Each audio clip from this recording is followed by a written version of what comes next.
Hi friends, ಎಲ್ರಿಗೂ ನಮಸ್ಕಾರ. ಬರೀ ಚಪಾತಿ ಅಲ್ಲ, ಇದು ಪರಾಟ, ನಾನ್ ವೆಜ್ ಪರಾಟ, ಕೈಮಾ ಪರಾಟ ಮಾಡಿದ್ದೀನಿ. ತುಂಬ ಸಿಂಪಲ್ಲು, ಎಲ್ದಿ ಕೂಡ. ನಾನು ಇಲ್ಲಿ ಗೋಧಿ ಹಿಟ್ಟು ತೊಗೊಂಡಿದ್ದೀನಿ. 2 ಕಪ್ಪಷ್ಟು ಗೋಧಿ ಹಿಟ್ಟು ತೊಗೊಂಡು ಸ್ವಲ್ಪ ಉಪ್ಪು ಹಾಕಿ ಮಿಕ್ಸ್ ಮಾಡ್ಕೊಳ್ತಾ ಇದ್ದೀನಿ. ನಂತರ ಎಷ್ಟು ಹದ ಬೇಕು ಚಪಾತಿ ಹಿಟ್ಟು ಅದಕ್ಕೆ ನೋಡಿಕೊಂಡು ನೀರು ಹಾಕ್ಕೊಂಡು ಚೆನ್ನಾಗಿ ಕಲಸಿ, ಒಂದು ಸ್ಪೂನ್ ಎಣ್ಣೆ ಹಾಕಿ ಕಲಸಿ ಅದನ್ನು ಒಂದು ಸೈಡಿಗೆ ಎತ್ತಿಟ್ಕೊಳ್ತಾ ಇದ್ದೀನಿ. ಈಗ ಕೈಮಾ ಮಾಡ್ಕೊಳ್ಳೋದು ಯಾವ ರೀತಿ ಅಂತ ನೋಡ್ಕೊಳ್ಳೋಣ. ನಾನು ಮನೇಲೇ ಪ್ರಿಪೇರ್ ಮಾಡ್ಕೊಳ್ತಾ ಇರೋಂಥದ್ದು. ಮೊದಲಿಗೆ ಶುಂಠಿ, ಬೆಳ್ಳುಳ್ಳಿ, ಚಕ್ಕೆ ಒಂದು ಸಣ್ಣ ಪೀಸಷ್ಟು, ಗರಂ ಮಸಾಲ ಕೂಡ ಉಪಯೋಗಿಸ್ತೀನಿ. ಹಾಗಾಗಿ ಲವಂಗ 2, ಹಸಿಮೆಣ್ಸಿಕಾಯಿ ಒಂದು 4 ಹಾಕ್ಕೊಂಡಿದ್ದೀನಿ. ಸ್ವಲ್ಪ ಖಾರವಾಗಿದ್ದರೆ ಚೆನ್ನಾಗಿರುತ್ತೆ. ಸೋಂಪು ಅರ್ಧ ಸ್ಪೂನಷ್ಟು, ಮೆಣಸು 1 ಸ್ಪೂನಷ್ಟು, ಜೀರಿಗೆ ಅರ್ಧ ಸ್ಪೂನಷ್ಟು. ಇಷ್ಟನ್ನು ಮಿಕ್ಸಿನಲ್ಲಿ ತರಿಯಾಗಿ ಪೇಸ್ಟ್ ಮಾಡ್ಕೊಳ್ಳೋಣ. ನೀರು ಹಾಕೋದು ಬೇಡ.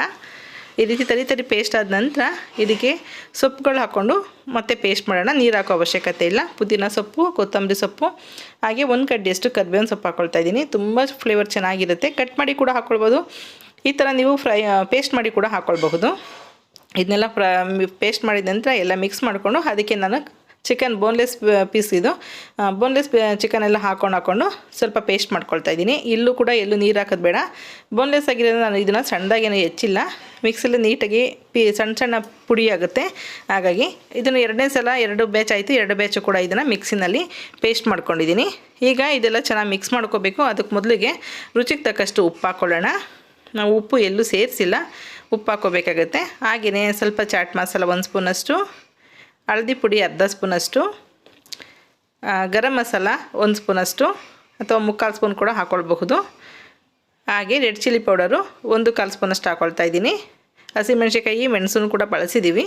ಹಾಗೆ ಧನಿಯದ ಪುಡಿ 1 ಸ್ಪೂನಷ್ಟು. ಇಷ್ಟನ್ನು ಹಾಕ್ಕೊಂಡು ಚೆನ್ನಾಗಿ ಮಿಕ್ಸ್ ಮಾಡ್ಕೋಬೇಕು.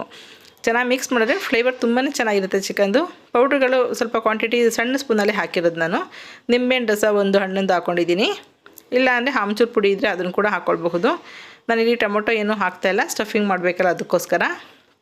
ಇದೆಲ್ಲ ಮಿಕ್ಸ್ ಮಾಡಿದ ನಂತರ ಚೆನ್ನಾಗಿ ಇನ್ನೂ ಮಿಕ್ಸ್ ಆಗಲಿ ಅನ್ನೋ ಕಾರಣಕ್ಕೋಸ್ಕರ ಮಿಕ್ಸಿಗೆ ಹಾಕ್ಬಿಟ್ಟು ಜಸ್ಟ್ ಒಂದು ಸಲ ಆನ್ ಆ್ಯಂಡ್ ಆಫ್ ಮಾಡಿದ್ರೆ ಸಾಕು. ನೀಟಾಗಿ ನಾವು ಏನು ಪೌಡ್ರುಗಳೆಲ್ಲ ಹಾಕಿದ್ದೀವಿ ಅದು ಚಿಕನ್ ಜೊತೆ ಪೇಸ್ಟ್ ಜೊತೆ ಎಲ್ಲ ಚೆನ್ನಾಗಿ ಮಿಕ್ಸ್ ಆಗುತ್ತೆ. ಈ ರೀತಿ ಮಿಕ್ಸ್ ಮಾಡ್ಕೊಂಡ ನಂತರ ಇಲ್ಲಿ 2 ಬ್ಯಾಚು ಮಿಕ್ಸ್ ಮಾಡಿರೋಂಥದ್ದು. ನಂತರ ನಾನಿಲ್ಲಿ 2 ಒಂದೇ ಸಲ ಮಾಡ್ಕೊಳ್ತಾ ಇಲ್ಲ. ಒಂದರಲ್ಲಿ ಕೈಮಾ ವಡೆ ಮಾಡಿದ್ದೀನಿ, ಇನ್ನೊಂದು ಸ್ಟಫ್ಡ್ ಇಡ್ಲಿ ಮತ್ತು ಕೈಮದ್ದು ಈಗೇನು ತೋರಿಸ್ತೀವಿ ಪರಾಟ, ಅದನ್ನು ಮಾಡೋದಕ್ಕೆ ಇಟ್ಕೊಂಡಿದ್ದೀನಿ. ಈಗ ಪರಾಟ ಮಾಡೋದಕ್ಕೆ 1 ಸ್ಪೂನಷ್ಟು ಎಣ್ಣೆ ಹಾಕ್ಕೊಂಡಿದ್ದೀನಿ. ಹಾಗೆ ಒಂದು 3 ಗೆಡ್ಡೆಯಷ್ಟು ಈರುಳ್ಳಿನ ಸಣ್ಣದಾಗಿ ಕಟ್ ಮಾಡಿ ಹಾಕ್ಕೊಳ್ತಾ ಇದ್ದೀನಿ. ಹಾಗೆ ಸ್ವಲ್ಪ ಮೆಂತ್ಯ ಸೊಪ್ಪಿತ್ತು, ಹಾಗಾಗಿ ಹಸಿ ಮೆಂತ್ಯ ಸೊಪ್ಪು ಹಾಕ್ಕೊಳ್ತಿದ್ದೀನಿ. ಇಲ್ಲ ಅಂದರೆ ನೀವು ಕಸ್ತೂರಿ ಮೆಂತ್ಯ ಕೂಡ ಹಾಕ್ಕೊಳ್ಬಹುದು. ಈರುಳ್ಳಿ ಸ್ವಲ್ಪ ಸಾಫ್ಟ್ ಆಗಲಿ ಅಂತ ಸ್ವಲ್ಪನೇ ಉಪ್ಪು ಹಾಕ್ಕೊಂಡಿದ್ದೀನಿ. ಕೈಮಾಗಿ ಕೂಡ ಉಪ್ಪು ಹಾಕಿದ್ದೀವಿ. ಇದಕ್ಕೆ ಈರುಳ್ಳಿಗೆ ಬೇಕಲ್ಲ ಸಪ್ರೇಟಾಗಿ ಮಸಾಲೆ, ಹಾಗಾಗಿ ಒಂದು ಅರ್ಧ ಸ್ಪೂನಷ್ಟು ಖಾರದ ಪುಡಿ ಹಾಕ್ಕೊಂಡಿದ್ದೀನಿ. ಅದೆಲ್ಲ ಸ್ವಲ್ಪ ಫ್ರೈ ಆಗಲಿ, ಕಲರ್ ಏನು ಚೇಂಜ್ ಆಗೋದು ಬೇಡ. ಈರುಳ್ಳಿದು ಸ್ವಲ್ಪ ಫ್ರೈ ಆದ ನಂತರ ನಾವೇನು ಕೈಮಾ ಮಾಡ್ಕೊಂಡಿದ್ದೀವಿ ಅದನ್ನೆಲ್ಲ ಈ ರೀತಿ ಹಾಕ್ಕೊಂಡು ನೀಟಾಗಿ ಮಿಕ್ಸ್ ಮಾಡ್ಕೋಬೇಕು. ಅದು ಪೂರ್ತಿ ನೀರು ಬಿಟ್ಕೊಳ್ಳುತ್ತೆ. ಕೈಮಾ ನೀರು ಬಿಟ್ಕೊಂಡು ಬೆಂದು ನಾವು ಮತ್ತೆ ನೀರೆಲ್ಲ ಇಲ್ಲ ಹಾಕೋ ಅವಶ್ಯಕತೆ ಇಲ್ಲ. ಕೈಮಾ ನುಣ್ಣಗೆ ನಾವು ಮಿಕ್ಸಿನಲ್ಲಿ ಪೇಸ್ಟ್ ಮಾಡಿರೋದ್ರಿಂದ ಅದೇ ಬೇಯುತ್ತೆ. ನಾವು ನೀರು ಹಾಕೋ ಅವಶ್ಯಕತೆ ಇಲ್ಲ. ನೋಡಿ, ಪ್ರೆಸ್ ಮಾಡಿದ್ರು ಕೂಡ ನೀರು ಬಿಡ್ತಿಲ್ಲ. ಆದರೂ ನಿಮಗೆ ಚಪಾತಿ ತುಂಬ ನೀರಂಗೆ ಆಗಿಬಿಟ್ರೆ ಚಪಾತಿ ಎಲ್ಲ ಒದ್ದೆ ಥರ ಆಗುತ್ತೆ, ನಮಗೆ ಲಟ್ಸೋದಕ್ಕಾಗಲ್ಲ.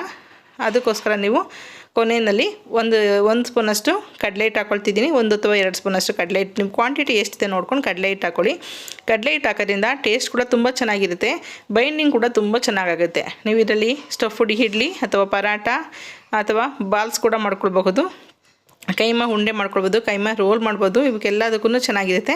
ಈಗೆಲ್ಲ ಫ್ರೈ ಆದ ನಂತರ ಕೆಳಗಡೆ ಇಳಿಸ್ಬಿಟ್ಟು ಒಂದು ತಟ್ಟೆಗೆ ಹಾಕಿ ಆರೋದಕ್ಕೆ ಇಟ್ಕೊಂಡಿದ್ದೀನಿ. ಆರಿದೆ, ತಣ್ಣಗಾಗಿದೆ. ಈಗ ನೋಡಿ, ಈ ಥರ ಚಿಕನ್ ಕೈಮಾದಲ್ಲಿ ಈ ಥರ ದಪ್ಪ ಉಂಡೆಗಳ ಥರ ಇರುತ್ತೆ. ಅದನ್ನು ನಾವು ಕೈನಲ್ಲಿ ಬಿಡಿಸೋದಕ್ಕಾಗಲ್ಲ. ಹಾಗಾಗಿ ಒಂದು ಸಲ ಮಿಕ್ಸಿಲಿ ಆನ್ ಆ್ಯಂಡ್ ಆಫ್ ಮಾಡಿ ನೀಟಾಗಿ ಈ ರೀತಿ ಸಣ್ಣ ತುರಿ ಥರ ಆಗುತ್ತೆ. ಈ ಥರ ಆದರೆ ನಮಗೆ ಸ್ಟಫಿಂಗ್ ಮಾಡೋದಕ್ಕೆ ಕಷ್ಟ ಆಗೋದಿಲ್ಲ. ಮಿಕ್ಸಿಗೆ ಹಾಕ್ಕೊಂಡು ಇದನ್ನೆಲ್ಲ ಒಂದು ಬಾಕ್ಸ್ಗೆ ಹಾಕಿ ಇಟ್ಕೊಂಡಿದ್ದೀನಿ. ಈಗ ಚಪಾತಿ ಹಿಟ್ಟು ಕೂಡ ರೆಡಿ ಆಗಿದೆ. ಕೈಮಾ ಇದೊಂದು ಸಲ ರೆಡಿ ಮಾಡ್ಕೊಂಡು ನೀವು 1 ವಾರ ತನಕ ಇಟ್ಕೊಳ್ಬಹುದು. ಚಿಕನ್ ಫ್ರೈ ಮಾಡಿರೋದ್ರಿಂದ ಸ್ಮೆಲ್ ಕೂಡ ಬರಲ್ಲ. ಇದನ್ನು ಚಪಾತಿ ಜೊತೆಗೆ ಅಂತಲೇ ಅಲ್ಲ, ನೀವು ಬ್ರೆಡ್ ಸ್ಯಾಂಡ್ವಿಚ್ ಕೂಡ ಮಾಡ್ಕೊಳ್ಬಹುದು ಅಥವಾ ವಡೆ ರೀತಿ ಮಾಡಿ ಕೂಡ ಹಾಕ್ಕೊಳ್ಬಹುದು. ಸಾಲು ಫ್ರೈ ಮಾಡ್ಕೊಂಡು ಕೂಡ ಉಪಯೋಗಿಸ್ಕೊಳ್ಬಹುದು. ತುಂಬ ವೆರೈಟಿನಲ್ಲಿ ಇದನ್ನು ಉಪಯೋಗಿಸ್ಕೋಬೋದು. ಕೈಮಾ ಒಂದು ಮಾಡಿಟ್ಕೊಂಡ್ರೆ ನೀವು ಪೂರಿ, ಸಮೋಸ ಅಥವಾ ಕಚೋರಿ ಎಲ್ಲ ಥರನೂ ಮಾಡ್ಕೊಳ್ಬಹುದು. ನಾನು ಚಪಾತಿ ಹಿಟ್ಟೊಳಗಡೆ ಇದನ್ನು ಸ್ಟಫ್ ಮಾಡ್ತಾಯಿದ್ದೀನಿ. ಇಲ್ಲೂ ಅಷ್ಟೇ ಪರಾಟಾನ 2 ರೀತಿ ಮಾಡೋದನ್ನು ತೋರಿಸ್ತಾ ಇದ್ದೀನಿ. ಇದು ಮೊದಲನೇ ರೀತಿ. ಈ ರೀತಿ ಒಳಗಡೆಗೆ ಸ್ಟಫ್ ಮಾಡಿಬಿಟ್ಟು ಒಬ್ಬಟ್ಟಿನ ರೀತಿ ಇದನ್ನು ಲಟ್ಟಿಸ್ಕೋಬೇಕಾಗತ್ತೆ. ಸ್ವಲ್ಪ ದಪ್ಪವಾಗಿ ಲಟ್ಟಿಸ್ಕೊಳ್ಳಿ. ಒಳಗಡೆ ಹೂರಣ ಸ್ವಲ್ಪ ದಪ್ಪವಾಗಿ ತಿಕ್ಕಾಗಿ ಹಾಕಿರೋದ್ರಿಂದ ನಾವು ಪರಾಟಗಳು ಸ್ವಲ್ಪ ದಪ್ಪ ಇದೆ, ತಿನ್ನೋದಕ್ಕೆ ಚೆನ್ನಾಗಿರುತ್ತೆ. ನೀವು ಎಣ್ಣೆ ಬೆಣ್ಣೆ ತುಪ್ಪ ಏನಾದರೂ ಹಾಕ್ಕೊಂಡು ನೀವು ಫ್ರೈ ಮಾಡ್ಕೊಳ್ಬೋದು. ನಾನಿಲ್ಲಿ ಪ್ಯೂರ್ ಗೋಧಿ ಹಿಟ್ಟೇ ಹಾಕ್ಕೊಂಡಿದ್ದೀನಿ. ನೀವು ಮೈದಾ ಹಿಟ್ಟು ಸ್ವಲ್ಪ ಗೋಧಿ ಹಿಟ್ಟು ಸ್ವಲ್ಪ ಕೂಡ ಹಾಕ್ಕೊಳ್ಬಹುದು, ಅಥವಾ ಪೂರ್ತಿ ಮೈದಾ ಹಿಟ್ಟು ಹಾಕ್ಕೊಂಡೇ ಮಾಡ್ಕೊಳ್ಬಹುದು. ನೋಡಿ ಸ್ವಲ್ಪ ದಪ್ಪವಾಗಲೇ ಲಟ್ಟಿಸ್ಕೊಂಡಿದ್ದೀನಿ. ಈಗ ಇದನ್ನು ಎರಡು ಸೈಡು ಹೆಂಚಿನ ಮೇಲೆ ಹಾಕ್ಕೊಂಡು ಫ್ರೈ ಮಾಡ್ಕೋಬೇಕಾಗತ್ತೆ. ಒಂದು ಸೈಡ್ ಬೇಯಿಸ್ಕೊಂಡು ನಂತರ ಅದನ್ನು ಉಲ್ಟಾ ಸೀದಾ ಮಾಡಿಕೊಂಡು ಸ್ವಲ್ಪ ಎಣ್ಣೆ ತುಪ್ಪ ಎರಡು ಮಿಕ್ಸ್ ಮಾಡಿ ಇಟ್ಕೊಂಡಿದ್ದೀನಿ. ಅದನ್ನು ಹಾಕ್ಕೊಂಡು ನಾನು ಇದನ್ನು ಅಪ್ಲೈ ಮಾಡ್ಕೊಳ್ತಿದ್ದೀನಿ ಎಣ್ಣೆನ. ತುಂಬ ಎಷ್ಟು ಚೆನ್ನಾಗಿ ಉಬ್ತಿದೆ ನೋಡಿ.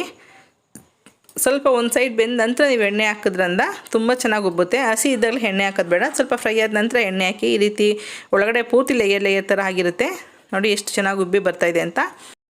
ಪರಾಟ ಒತ್ಕೊಂಡಾಗ ನಾವು ಯಾವಾಗಲೂ ಸ್ವಲ್ಪ ದಪ್ಪ ಇದ್ದರೆ ಈ ರೀತಿ ಉಬ್ಬಿ ಬರುತ್ತೆ. ನೀವು ಅದನ್ನು ಓಪನ್ ಮಾಡಿದ್ರೆ 2 ಚಪಾತಿ ಆಗುತ್ತೆ, ಅಷ್ಟು ಚೆನ್ನಾಗಿರುತ್ತೆ. ನಾನಿಲ್ಲಿ ಡೈರೆಕ್ಟಾಗಿ ಪ್ಲೇಟ್ ಮೇಲೆ ಹಾಕ್ಕೊಳ್ತಾ ಇಲ್ಲ. ಪ್ಲೇಟ್ ಮೇಲೆ ಹಾಕ್ಕೊಂಡ್ರೆ ಬಿಸಿ ಇರೋದ್ರಿಂದ ಅದು ಬೆವ್ತ್ಕೊಳ್ಳುತ್ತೆ, ಕೆಳಗಡೆ ತಿನ್ನೋದಕ್ಕೆ ಅಷ್ಟು ಚೆನ್ನಾಗಿರಲ್ಲ. ಹಾಗಾಗಿ ಒಂದು ತೆಕ್ಕೆ ಅಥವಾ ಗಾಳಿ ಇಡಂಥ ಪ್ಲೇಟು ಯಾವುದನ್ನು ತೂತು ಪ್ಲೇಟ್ ಇಟ್ಬಿಟ್ಟು ಅದ್ರ ಮೇಲೆ ಹಾಕ್ಕೊಳ್ಳೋದ್ರಿಂದ ತುಂಬಾ ಚೆನ್ನಾಗಿರುತ್ತೆ.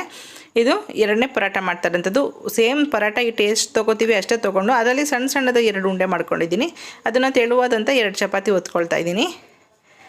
ಈಗ ನಾವು ಇದಕ್ಕೆ ನಮಗೇನೋ ಮೊದಲು ಮಾಡಿದ್ವಲ್ಲ ಆ ಮೆಥಡ್ನಲ್ಲಿ ನಮಗೆ ಸ್ಟಫಿಂಗ್ ಮಾಡೋಕ್ಕೆ ಬರಲ್ಲ ಅಂತ ಅನ್ನೋರು ಈ ರೀತಿ ನಿಮಗೆ ಎಷ್ಟು ಬೇಕೋ ಅಷ್ಟನ್ನು ಒಂದು ಚಪಾತಿ ಮೇಲೆ ಹಾಕ್ಕೊಳ್ಬೇಕು. ಸೈಡು ಒಂದು ಅರ್ಧ ಇಂಚಷ್ಟು ಜಾಗ ಬಿಟ್ಕೋಬೇಕಾಗತ್ತೆ ಈ ರೀತಿ ಪ್ರೆಸ್ ಮಾಡೋದಕ್ಕೋಸ್ಕರ. ನೀವು ಕೈಯಿಂದ ಕೂಡ ಪ್ರೆಸ್ ಮಾಡ್ಬೋದು, ಅಥವಾ ಲಟ್ಟಣಿಗೆಯಿಂದ ಜಸ್ಟ್ ಒಂದು ಸಲ ಲೈಟಾಗಿ ಪ್ರೆಸ್ ಮಾಡ್ತಾಯಿದ್ದೀನಿ, ನೀಟಾಗಿ ಅಂಟ್ಕೊಳ್ಳಿ ಅನ್ನೋ ರೀಸನ್ಗೆ ಅಷ್ಟೇ. ಈ ರೀತಿ ಸುತ್ತ ಅಂಟಿಸ್ಬಿಟ್ಟು ಅದನ್ನು ಕೂಡ 2 ಸೈಡು ಎಣ್ಣೆ ಹಾಕ್ಕೊಂಡು ಬೇಯಿಸ್ಕೊಳ್ಬೇಕಾಗತ್ತೆ. ಇದು ಕೂಡ ತುಂಬ ಚೆನ್ನಾಗಿರುತ್ತೆ. ಹೆಂಚು ಮೇಲೆ ಇದ್ದಂಗೆ ಇದು 2 ಚಪಾತಿನೂ ಬೇರೆ ಬೇರೆನೇ ಆಗಿಬಿಡುತ್ತೆ. ಇದು ತೆಳುವಾಗಿ ಚಪಾತಿ ಒತ್ತಿರೋದ್ರಿಂದ ತುಂಬ ನಿಮಗೆ ದಪ್ಪ ಕೂಡ ಅಂತ ಅನ್ಸೋದಿಲ್ಲ. ಪರಾಟಾಗೆ ಎಷ್ಟು ಮೊದಲನೇ ಪರಾಟ ಮಾಡುವಾಗ ಹಿಟ್ಟು ತೊಗೊಂಡಿದ್ವಿ ಅಷ್ಟೇ ಪರಾಟಾಗೆ ತೊಗೊಂಡು ಹಿಟ್ಟನ್ನ 2 ಉಂಡೆ ಸಪ್ರೇಟ್ ಮಾಡ್ಕೊಂಡು ಒತ್ತಿರೋಂಥದ್ದು. ಇದನ್ನು ಅಷ್ಟೇ ಸ್ವಲ್ಪ ಫ್ರೈ ಆದಮೇಲೆ 2 ಸೈಡು ಸ್ವಲ್ಪ ಎಣ್ಣೆ ಹಾಕ್ಕೊಂಡು ಅಥವಾ ತುಪ್ಪ ಬೆಣ್ಣೆ ಏನಾದ್ರು ಹಾಕ್ಕೊಂಡು ಕೂಡ ಫ್ರೈ ಮಾಡಬಹುದು. ತುಂಬಾ ಚೆನ್ನಾಗಿತ್ತು ಟೇಸ್ಟ್ ಅಂತೂ. ಸ್ವಲ್ಪ ಖಾರವಾಗಿ ಮಾಡಿಕೊಂಡ್ರೆ ಟೇಸ್ಟ್ ತುಂಬಾ ಚೆನ್ನಾಗಿರುತ್ತೆ. ಇದಕ್ಕೇನು ಅವಶ್ಯಕತೆನೇ ಇಲ್ಲ ಹಂಚ್ಕೊಳ್ಳೋದಕ್ಕೆ, ಅಷ್ಟೊಂದು ರುಚಿಯಾಗಿರುತ್ತೆ. ನೋಡಿ ಎಷ್ಟು ಚೆನ್ನಾಗಿ ಓಪನ್ ಆಗ್ತಿದೆ ಅಂತೇಳಿ. ನೋಡಿದ್ರಲ್ಲ ಎಷ್ಟು ಸಿಂಪಲಾಗಿ ಮಾಡಬಹುದು ಅಂತ. ಖಂಡಿತವಾಗ್ಲೂ ನೀವು ಒಂದು ಸಲ ಮನೆಗೆ ಚಿಕನ್ ತಂದಾಗ ಒಂದು ಸ್ವಲ್ಪನೇ ಪೀಸ್ನ ಬೋನ್ಲೆಸ್ ಎತ್ತಿಟ್ಕೊಂಡು ಟ್ರೈ ಮಾಡಿ ನೋಡಿ. ಓಕೆ ಫ್ರೆಂಡ್ಸ್, ಈ ವಿಡಿಯೋ ಇಷ್ಟ ಆಯ್ತು ಅಂತ ಅಂದ್ಕೊಳ್ತೀನಿ. ನನ್ನ ಚಾನಲ್ಗೆ ಹೊಸಬರಾಗಿರೋ ಸಬ್ಸ್ಕ್ರೈಬ್ ಮಾಡ್ಕೊಳ್ಳಿ. ಹಾಗೆ ವಿಡಿಯೋನ ಎಲ್ರಿಗೂ ಶೇರ್ ಮಾಡೋದು ಮರಿಬೇಡಿ. Okay bye, thank you.